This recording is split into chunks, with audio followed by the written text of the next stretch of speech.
E hoje, né, o nosso discurso vai ficar a cargo do professor Cortella.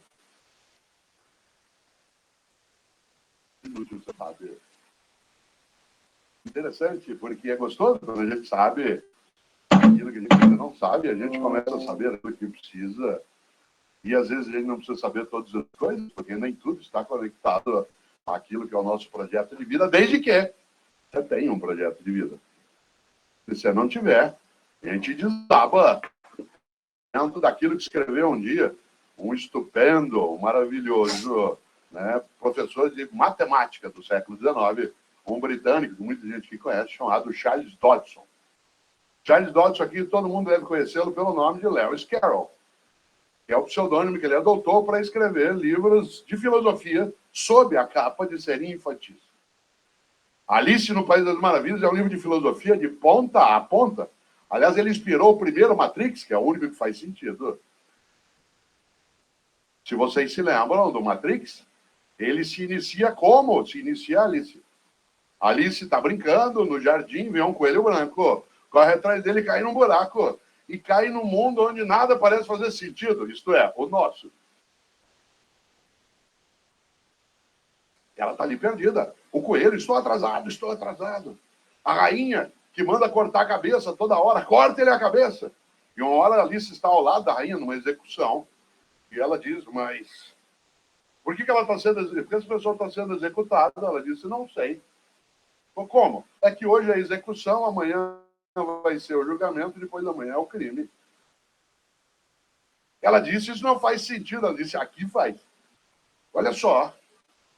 Lewis Carroll, um professor de lógica e matemática, que foi capaz de construir coisas, mas que nos alertou para algo que todo mundo aqui um dia leu, Lewis Carroll, ou assistiu os desenhos ou filmes, se lembra, que é a maior personagem que você e eu temos que conversar com os nossos filhos e netos. Meus 4 netos, eu gosto de lembrar que eu vou falar com eles sobre isso um dia, que é a personagem mais genial para pensar a vida, as gerações em ebulição, que é o gato. O gato, aquele gato que fica lá em cima, que está sempre, só aparece o sorriso dele, às vezes só o rabo. Você se lembra que uma hora ali está perdida naquele lugar, não sabe onde está? O Matrix se inicia, o Keanu Reeves, aquele o novo, né, em latim. O Neo, ele está parado diante de um computador e começa a piscar a tela. Follow the White Rabbit. Aí ele vai abrir e tem um grupo de pessoas, uma mulher com... E aí tudo começa e vai na direção de uma grande pergunta. Quer dizer, qual vida você quer? Aquela vida que é ilusória, que é dissimulada, que é apenas mera representação, ou você quer uma vida consciente, deliberada, em que você não é servil, não é robótico, não é alguém que perdeu sua autonomia ou liberdade.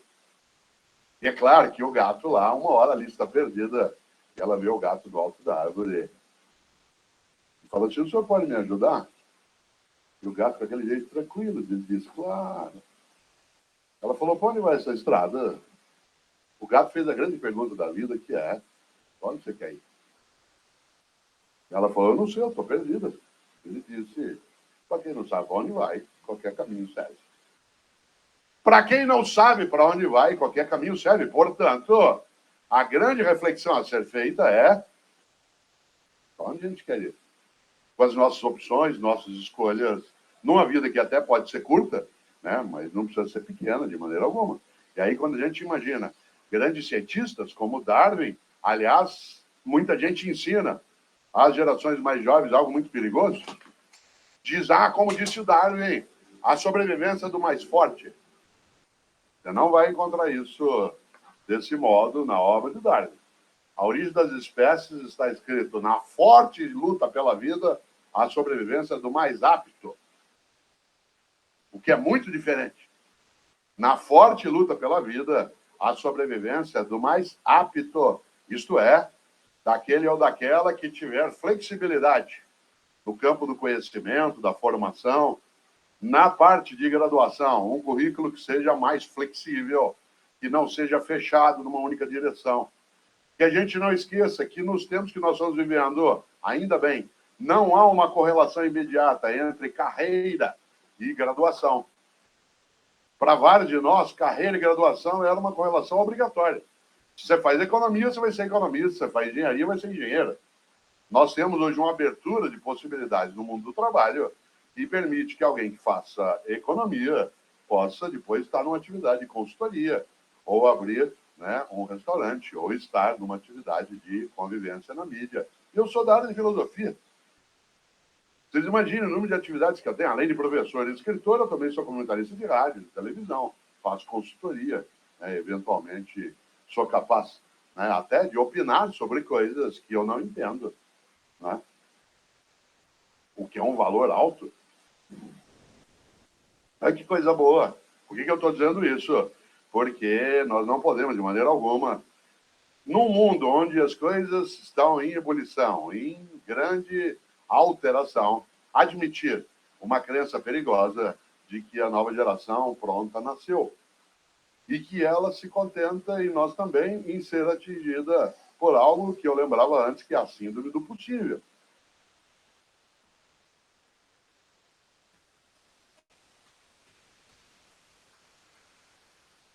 Bom, para quem não sabe onde vai, qualquer caminho serve.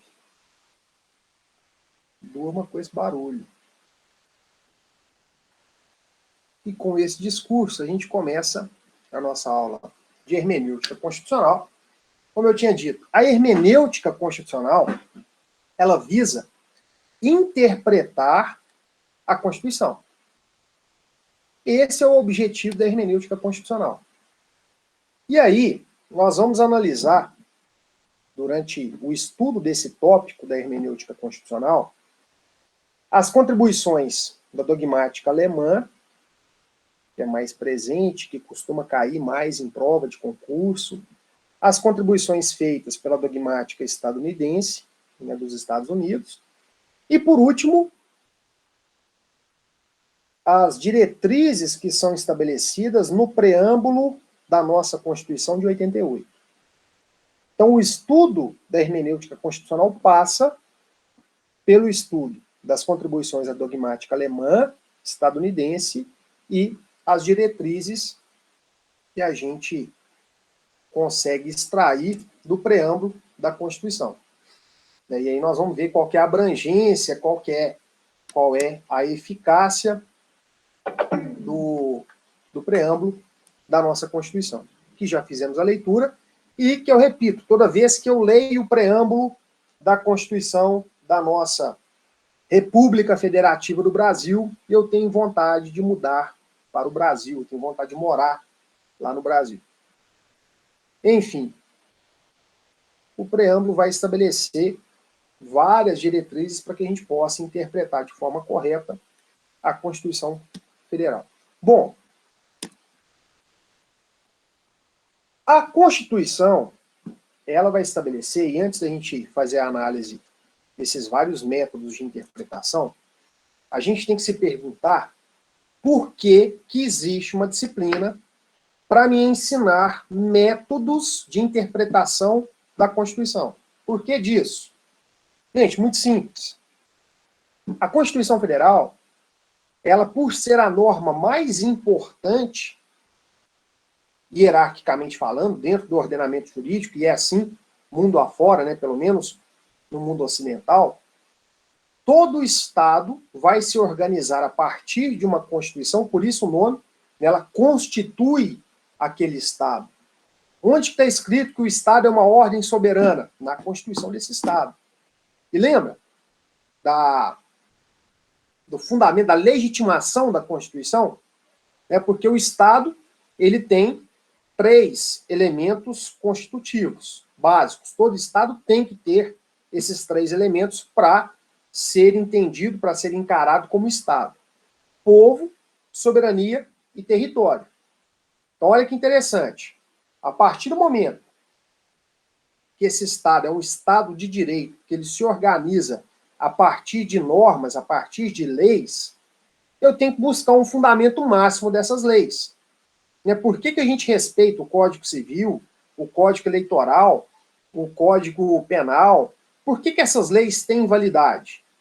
porque existe uma lei maior, que é a Constituição, que legitima e fundamenta todas essas outras normas. Se um artigo do Código Penal possui um conteúdo incompatível com aquilo que está escrito na Constituição, esse dispositivo é taxado de inconstitucional, e a inconstitucionalidade desse dispositivo vai fazer com que ele seja considerado inválido.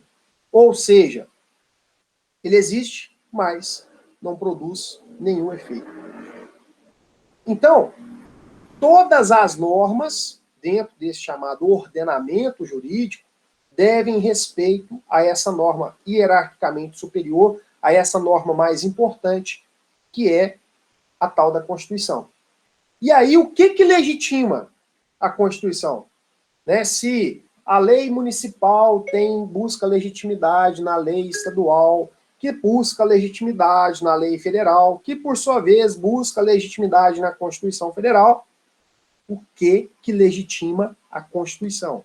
Por que a gente desenha a pirâmide de Kelsen e fala assim, olha, a Constituição é a norma mais importante que nós temos dentro do ordenamento jurídico e todas as outras normas devem respeito a ela, sob pena de serem consideradas inconstitucionais e, consequentemente, perderem a validade.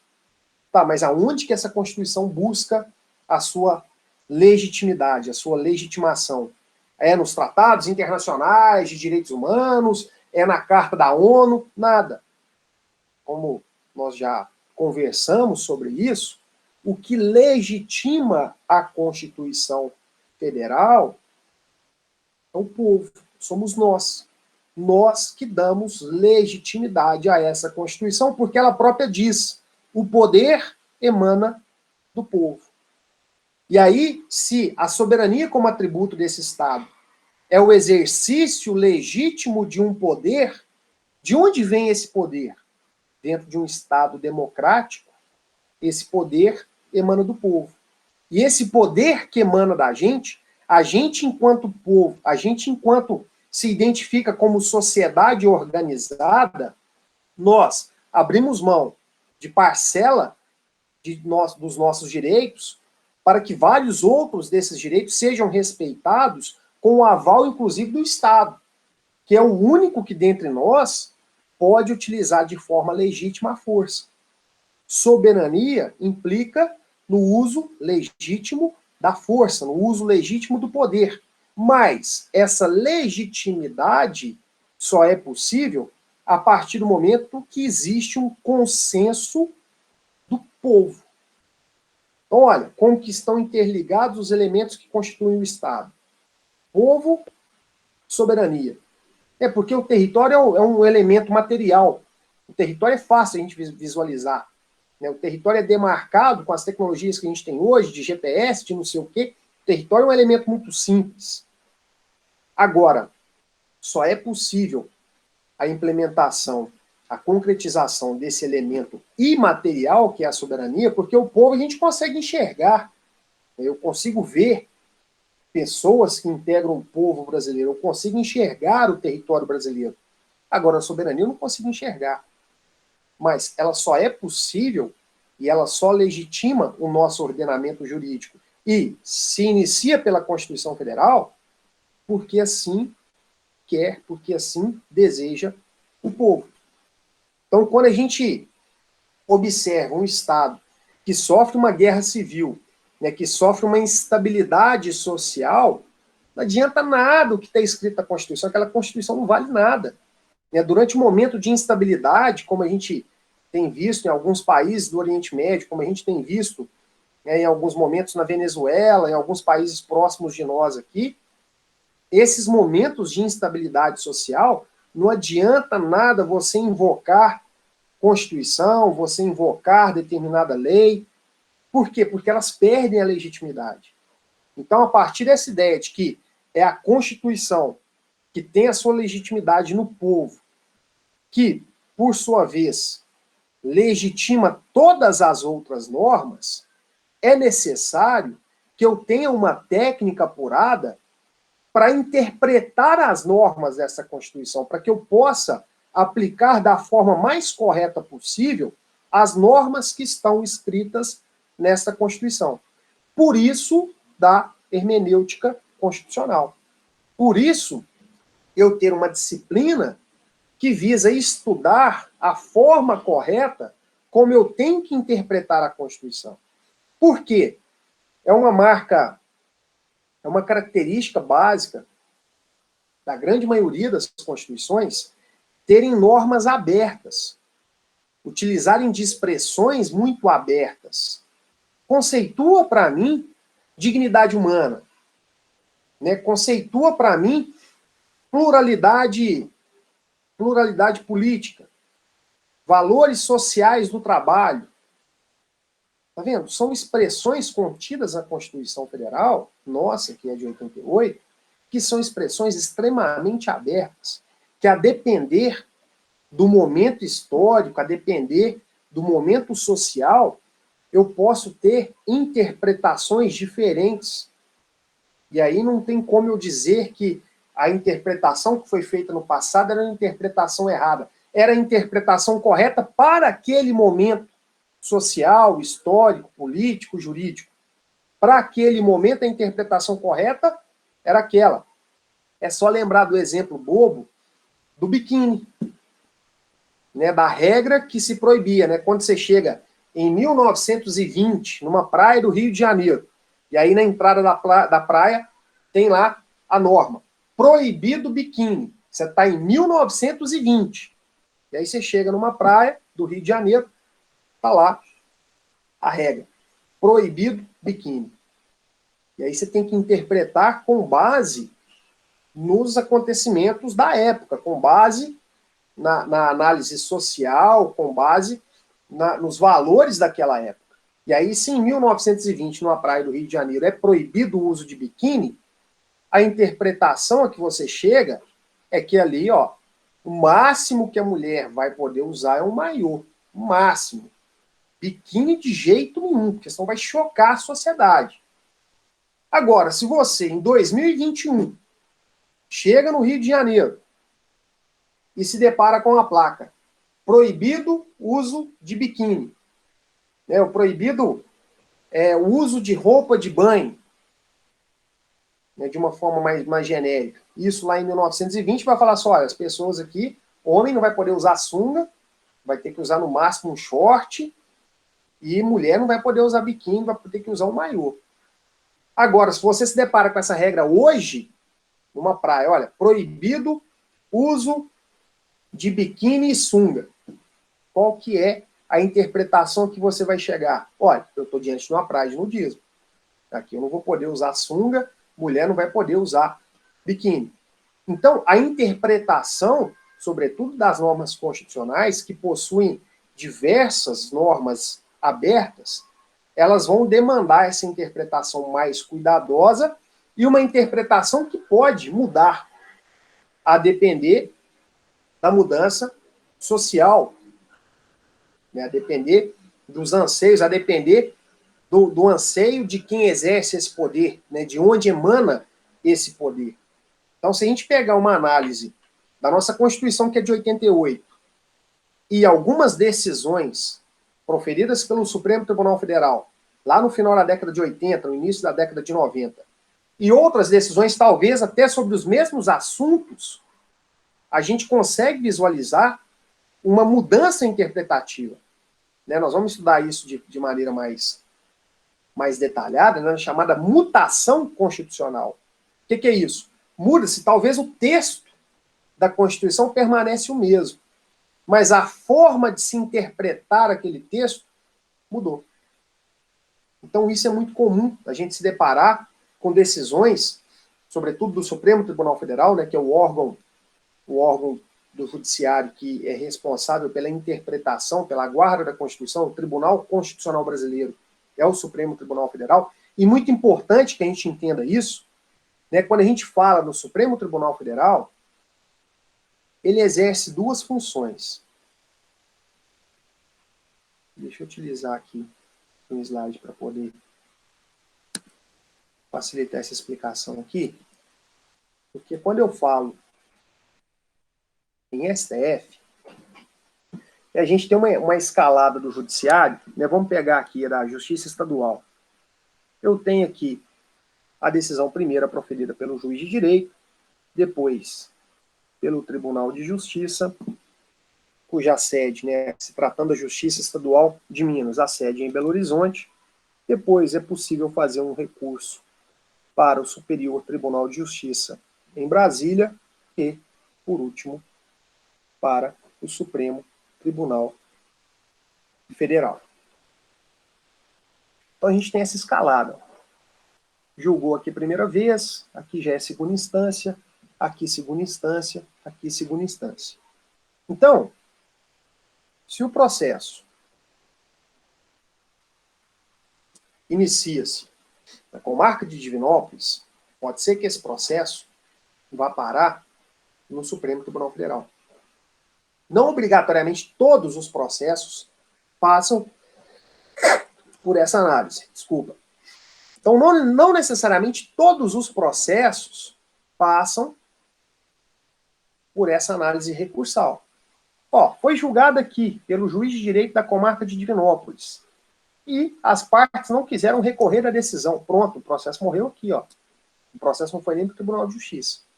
Mas, preenchidos os requisitos, se assim desejarem as partes, esse processo que começou em Divinópolis pode terminar lá no Supremo Tribunal Federal.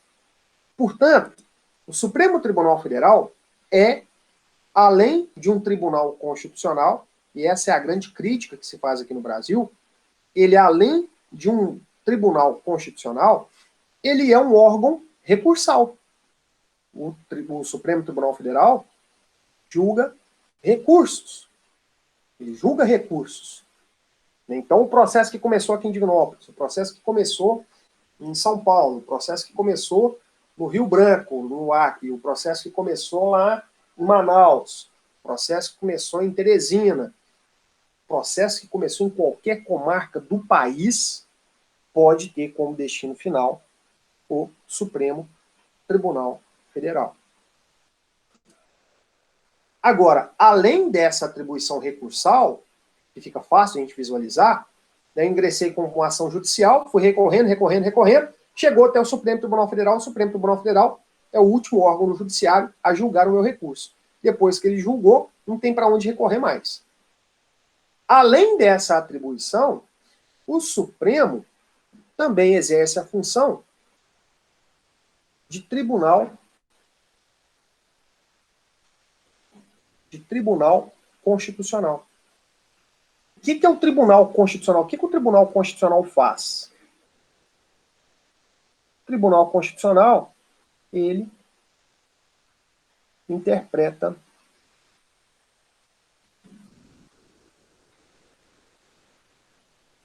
a Constituição. Então, o Supremo Tribunal Federal, no Brasil, ele possui duas funções judiciais. Uma função recursal, vai recorrendo, até chegar ao Supremo Tribunal Federal.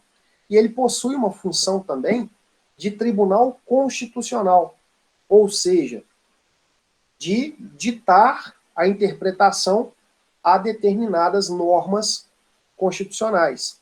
E a crítica que se faz é que deveríamos ter no Brasil, para as coisas funcionarem melhor e menos lentas, um tribunal constitucional separado, né? Ou que o Supremo ficasse por conta somente dessa função de tribunal constitucional.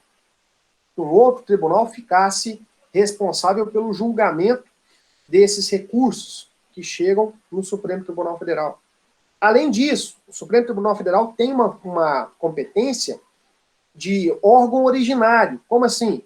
Se o presidente da República, se um deputado federal, se um senador praticar um crime comum, ele será julgado direta e inicialmente pelo Supremo Tribunal Federal. O processo começa lá no Supremo Tribunal Federal. Então tem que fazer audiência, não é só pegar e julgar o recurso. Tem que fazer audiência, tem que ouvir testemunha, tem que interrogar o réu. E aconteceu isso no processo do mensalão. E vários réus tinham foro por prerrogativa de função e o processo começou lá. Acontece isso com vários processos em que são réus deputados federais, senadores, o processo começa no Supremo Tribunal Federal. Então, com várias atribuições, olha só a discrepância. A Suprema Corte Americana, que, né, guardadas as proporções, se equipararia aqui no Brasil ao Supremo Tribunal Federal, julga uma média, salvo engano, de 1.000 processos por ano. 1.000 processos por ano. O Supremo Tribunal Federal julga mais de 100.000 processos por ano. Então, é um volume muito grande, e o grande problema é que se a coisa tem que ser julgada, se a demanda tem que ser julgada pelo Supremo Tribunal Federal, qual que é a primeira conclusão que a gente tira? Vai demorar pra caramba. Vai demorar demais. Por esse motivo. Né, pelo fato do Supremo Tribunal Federal ser órgão, ora originário, ora recursal e ora tribunal constitucional. E aí, por esse motivo, eu ter que utilizar de uma técnica chamada de hermenêutica constitucional para que seja possível a correta interpretação da Constituição Federal. Porque muda tudo. A partir do momento que é feita a interpretação da Constituição num determinado sentido, a aplicação dessa norma a todas as outras que são hierarquicamente inferiores, que estão abaixo dela, muda todo o sentido, muda completamente a aplicação. Vou dar um exemplo aqui bobo, de mudança de interpretação do Supremo Tribunal Federal e que alterou muita coisa, que depois, posteriormente, levou até a alteração da própria lei. Vou compartilhar com vocês aqui a famosa Lei dos Crimes Hediondos. Aqui, ó. A Lei dos Crimes Hediondos é a Lei 8.072, de 1990. A Lei dos Crimes Hediondos, lá em 1990, quando ela foi publicada, ela previa lá no seu artigo 2º,